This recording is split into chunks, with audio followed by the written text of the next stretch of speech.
The moment CEO Richard Sterling pointed at his Porsche and declared, "Fix this machine and the car's yours."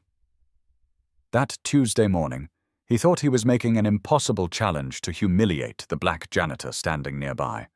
He didn't know that Marcus Johnson, the quiet 55-year-old in the Grey maintenance uniform, was actually the company's former chief technology officer, or that Marcus had spent 3 months working undercover, documenting workplace discrimination while carrying his old business cards, specialized tools, and decades of engineering expertise hidden in plain sight.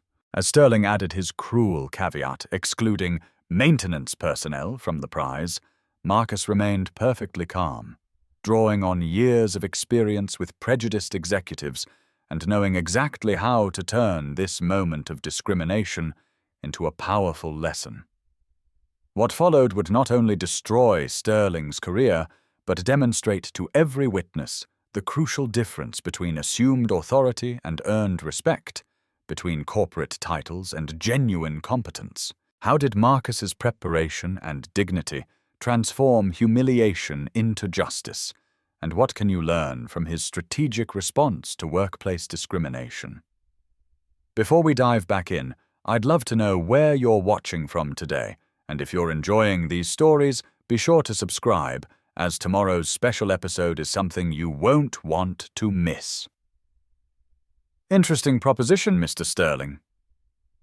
Marcus's voice is calm, conversational, but there's something in his tone that makes the smartest people in the room pay attention. It's been quite some time since someone offered me such an educational opportunity. Sterling's laughter erupts through the executive floor like breaking glass, sharp and cutting. Each chuckle carries the weight of assumed superiority, the sound of a man who believes his position grants him license to humiliate others for sport. Educational? Oh, that's rich. What's next? You going to tell me you have a degree from MIT? Maybe a PhD in electrical engineering? He turns to address his growing audience of employees, many of whom have abandoned any pretense of working to witness this confrontation.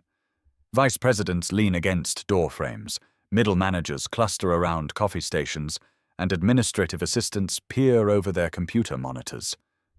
Sterling feeds off their attention like a performer on stage. Look, I appreciate the enthusiasm, I really do. It shows initiative, the kind of can-do spirit that built America.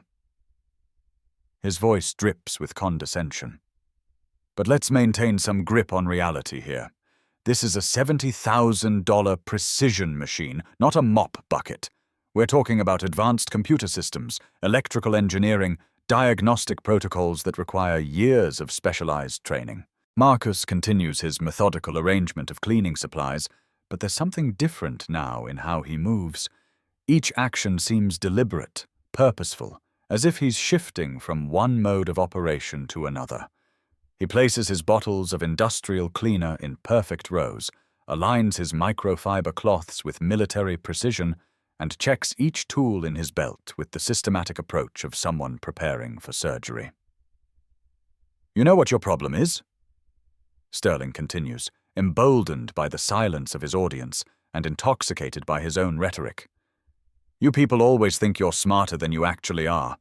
It's probably all that diversity training we're forced to sit through, filling everyone's heads with nonsense about untapped potential and hidden talents.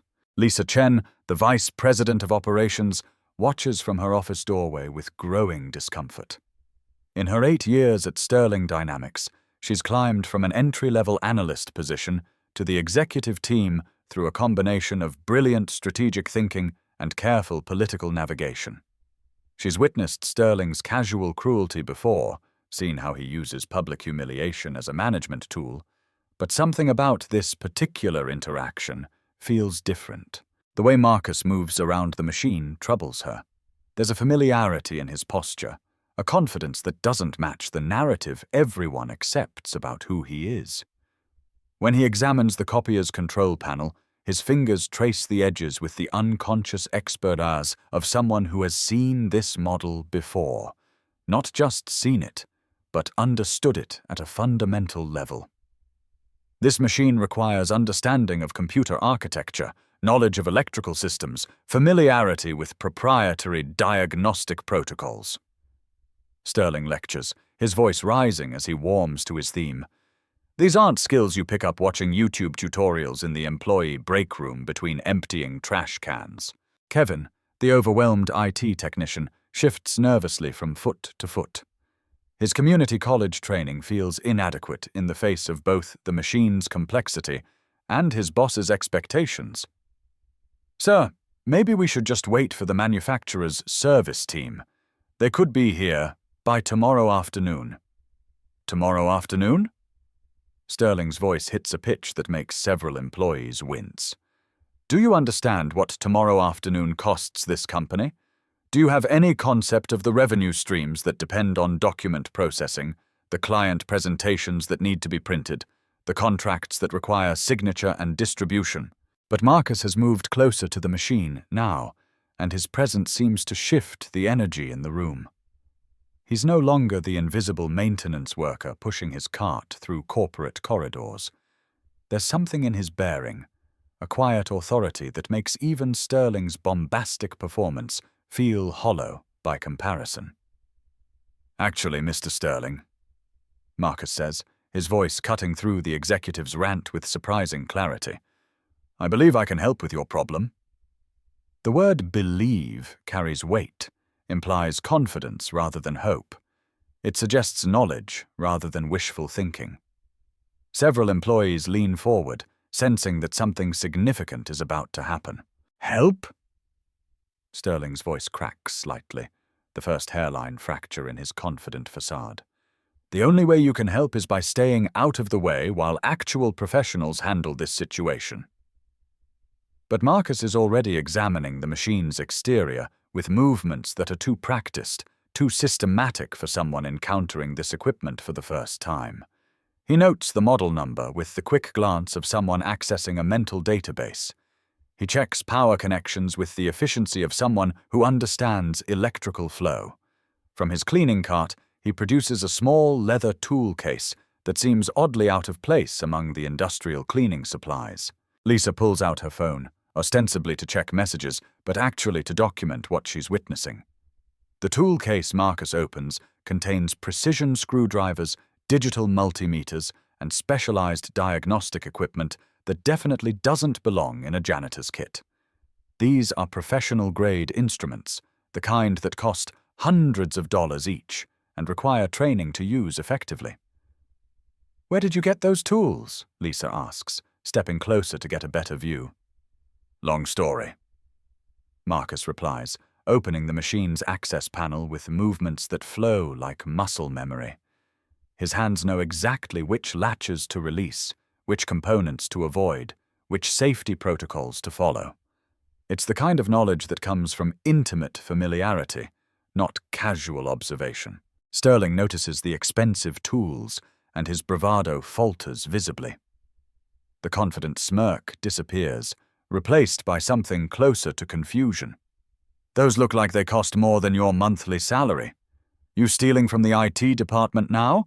Maybe helping yourself to equipment when you're supposed to be emptying the trash." "I purchased these tools myself," Marcus says quietly, connecting a diagnostic device to the machine's main processing unit. 30 years ago, when I first started working with these systems.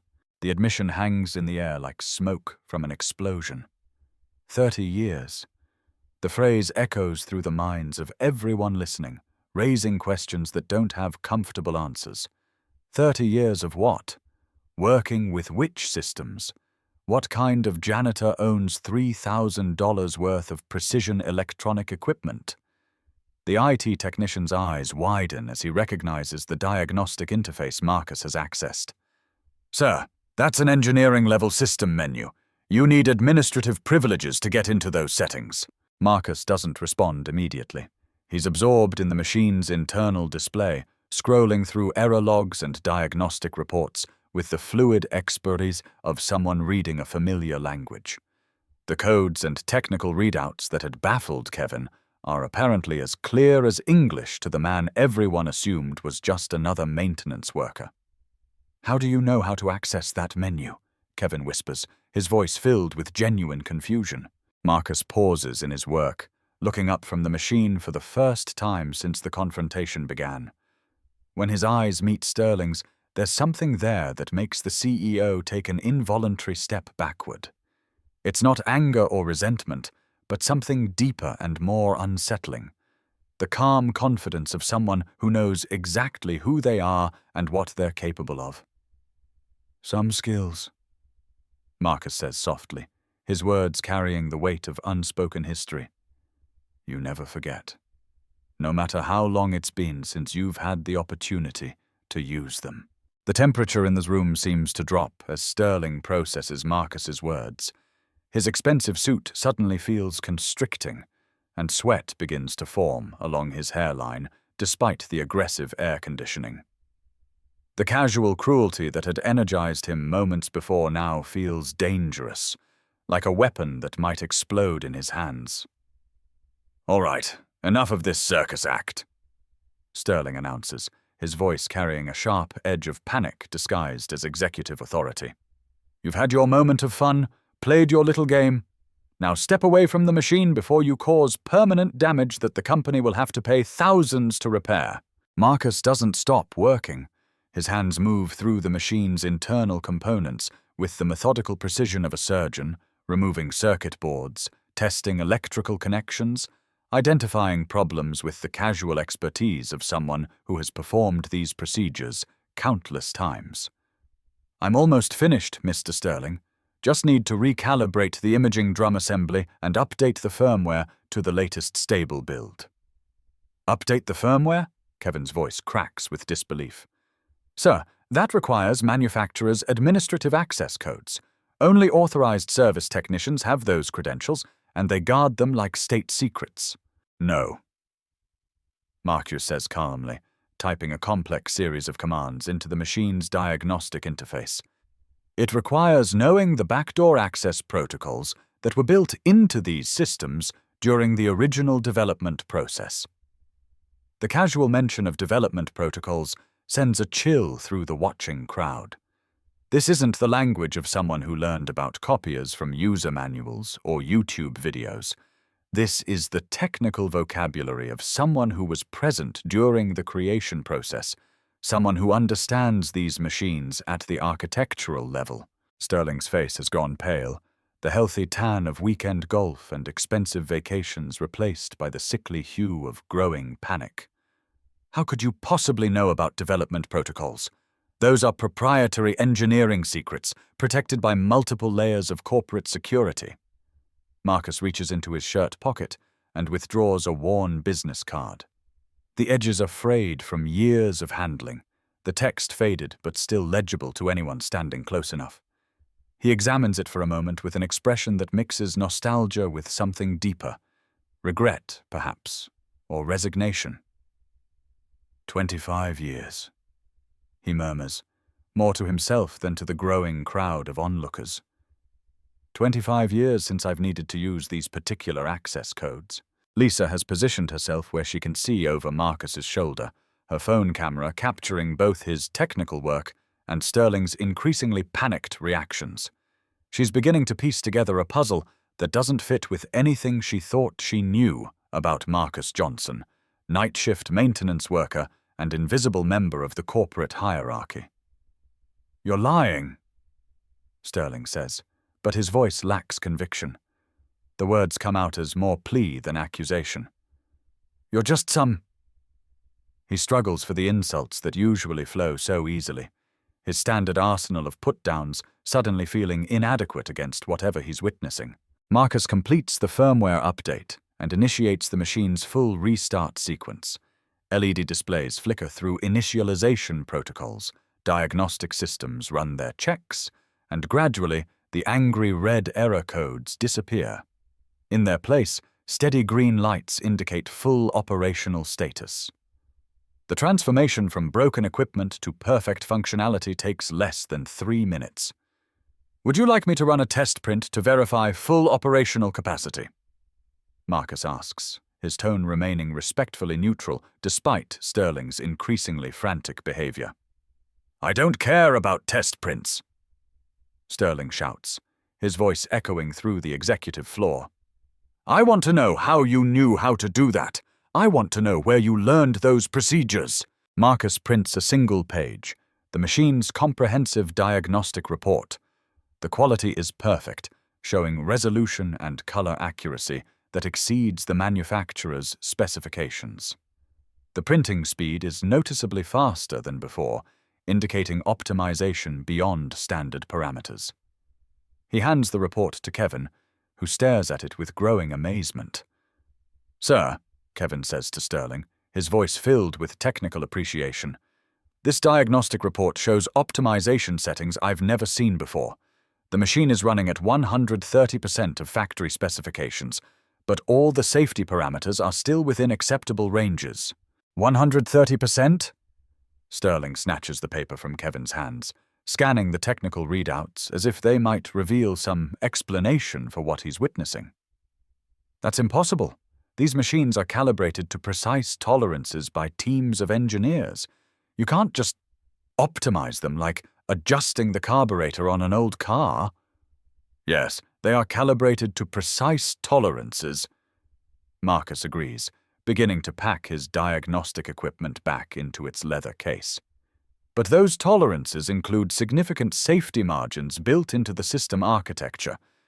When you understand the underlying engineering principles, the thermal dynamics, the electrical load distributions, the mechanical stress points, you can optimize performance within acceptable parameters."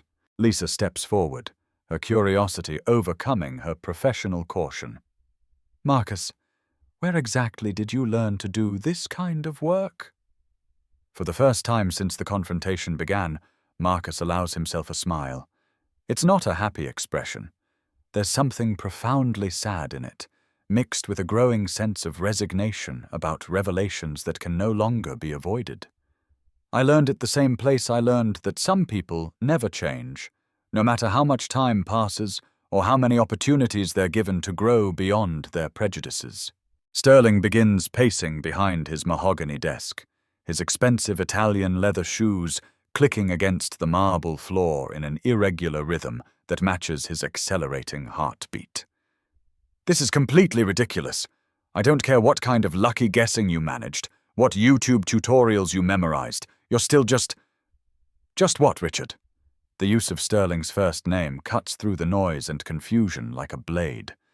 There's something in Marcus's tone that makes everyone in the room stop what they're doing and pay attention.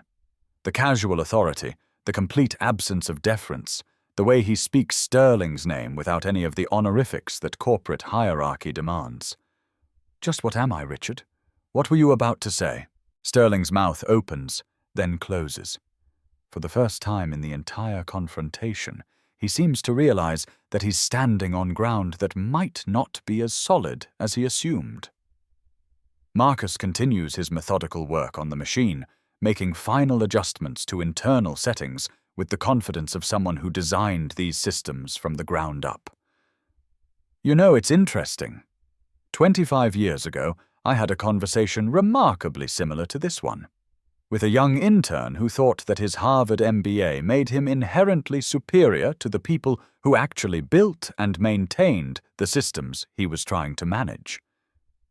The silence in the room has become absolute. Even the usual background hum of office activity, keyboards clicking, phones ringing, printers humming, seems muted. That intern had tremendous potential, but he had a fundamental character flaw. He couldn't see past his own assumptions about people. Couldn't understand that intelligence and worth aren't determined by job titles, uniform colors, or social hierarchies. Marcus closes the machine's access panel and runs a final comprehensive diagnostic check. Every indicator shows green.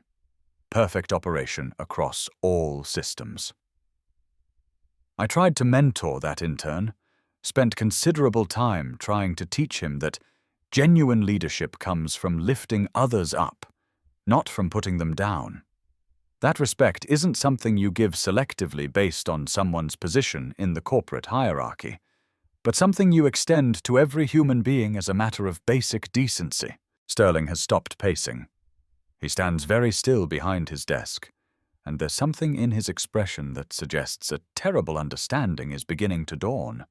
But he was too arrogant to listen, too convinced of his own superiority to consider that he might have something to learn from people he considered beneath his station. Marcus powers down his diagnostic equipment and packs it away with the same methodical care he brought to the repair process. I've often wondered what happened to that intern, whether he learned those lessons eventually, or whether he continued down the path of casual cruelty and institutional discrimination. The room waits in breathless anticipation as Marcus closes his tool case and straightens his slightly crooked name tag. When he speaks again, his voice carries the weight of years and the authority of experience. I suppose I'm about to find out. Lisa Chen's hands tremble as she opens the company directory search function on her phone. The fragments of evidence, the business card, the specialized knowledge, the way Marcus spoke about mentoring interns 25 years ago, are assembling into a picture that seems impossible but increasingly undeniable. Her fingers hesitate over the keyboard before she types Marcus Johnson into the employee database. The search returns multiple entries, but one stands out like a beacon. She reads aloud, her voice barely above a whisper, each word landing in the silent room like a physical blow. Dr. Marcus Johnson, former Chief Technology Officer, Sterling Dynamics Corporation, Massachusetts Institute of Technology, Ph.D. in Electrical Engineering, 1978. Nobel Prize recipient for advances in digital imaging technology, 1995. The silence that follows is absolute, the kind of quiet that occurs when reality shifts so fundamentally that human consciousness needs time to process the new information. It's the silence of worldviews crashing and rebuilding in real time. Kevin drops his toolkit. The scattered screwdrivers and diagnostic tools clatter against the marble floor like coins falling from a broken vending machine. You're Dr. Marcus Johnson. The DeMarcus Johnson? His voice rises with each word. I studied your doctoral thesis in graduate school. Your algorithm for lossless image compression is still the industry standard 25 years later. Marcus looks up from packing his cleaning supplies, his expression calm and almost serene, as if revealing his identity has lifted some invisible weight that he's been carrying for months. I'm gratified to hear that the work has remained relevant. The theoretical framework was sound, but I expected subsequent innovations to have superseded those early efforts. Superseded? Kevin's laugh borders on hysteria. Sir, you wrote the fundamental software architecture that runs in every digital copier, printer, and imaging device manufactured in the last 2 decades. You didn't just contribute to the technology, you created it. Lisa continues reading from her phone, her voice growing stronger as the magnitude of the revelation becomes clear.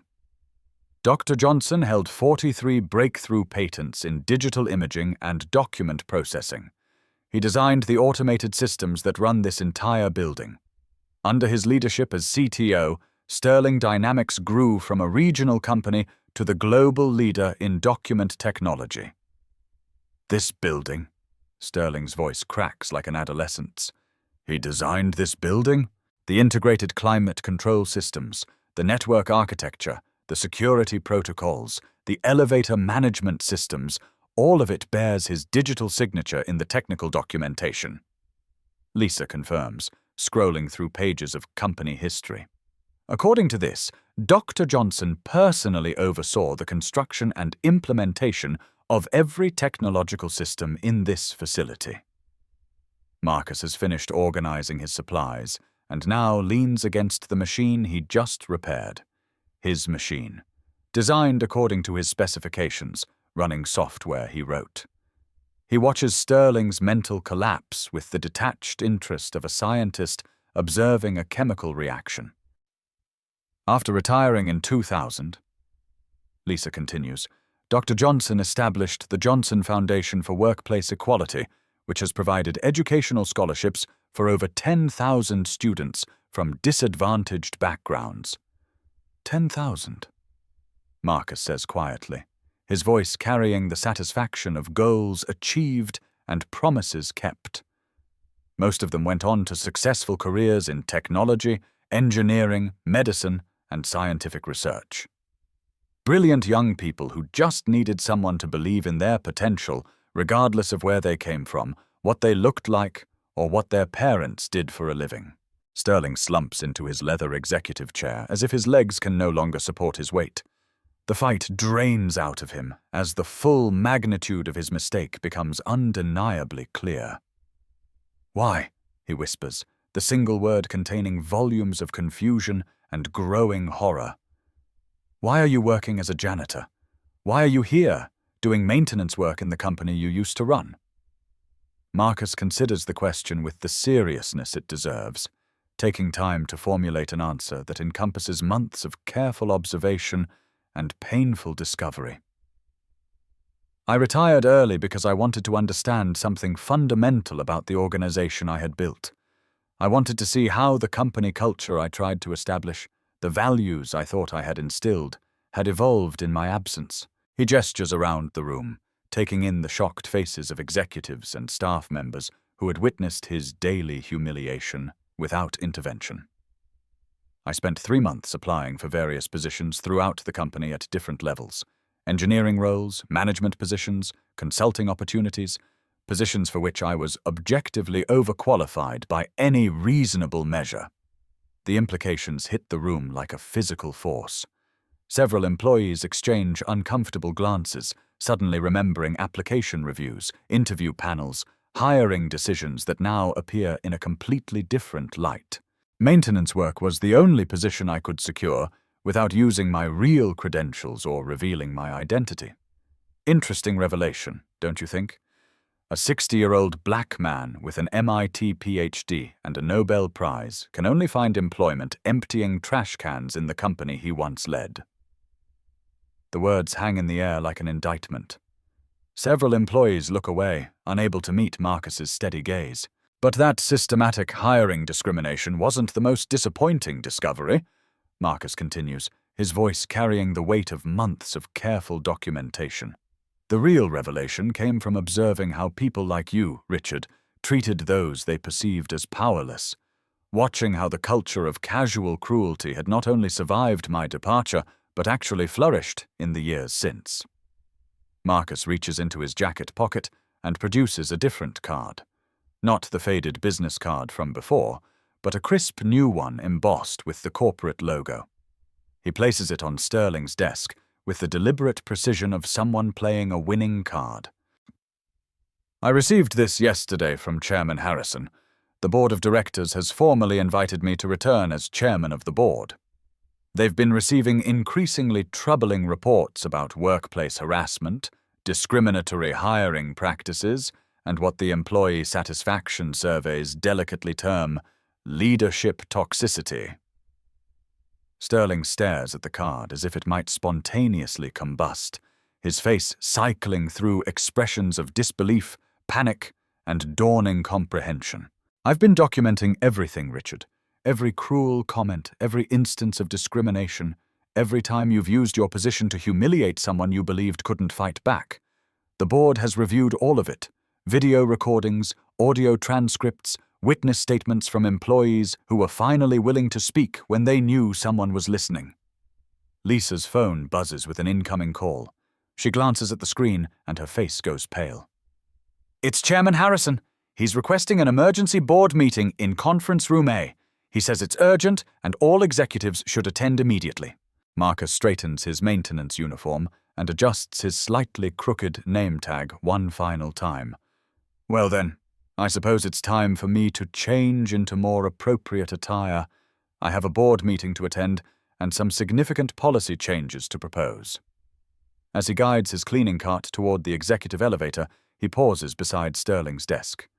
The CEO sits frozen, staring at the business card that represents the complete inversion of everything he thought he understood about power, position, and his place in the corporate hierarchy. "Oh, and Richard?" Marcus's voice carries the quiet authority of someone who has just reclaimed control of their domain. "About that car you promised to whoever could fix your machine? I believe I'll be collecting those keys now. Conference room."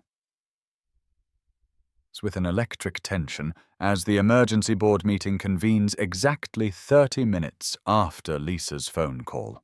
The mahogany table, polished to mirror brightness, reflects the faces of 9 board members whose expressions range from grim determination to barely contained anticipation.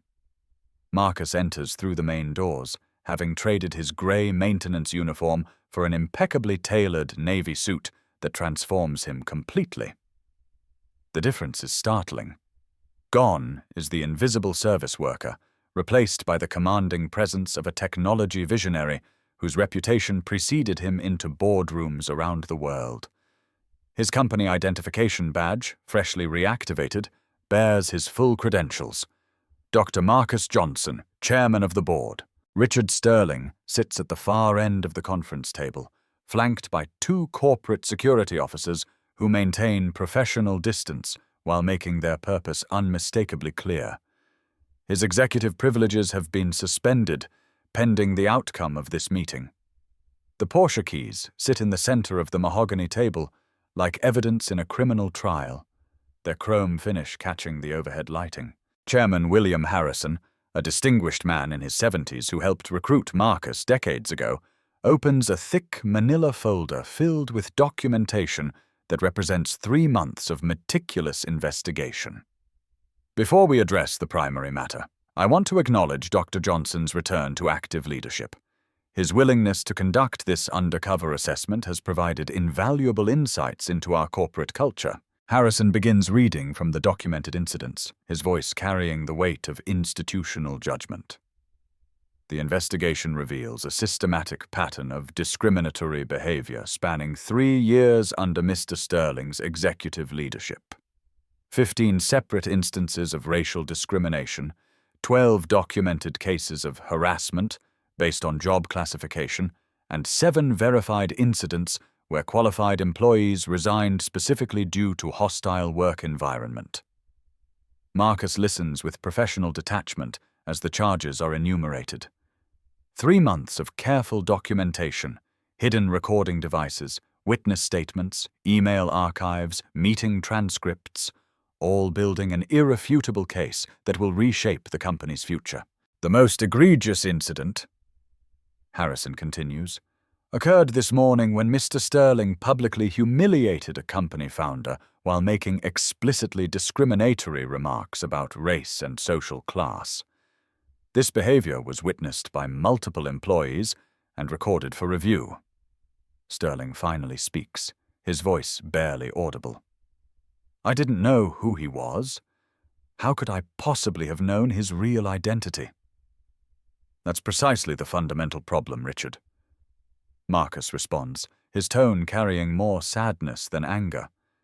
Your behavior wasn't wrong because of who I happened to be. It was wrong because of who you believed I was.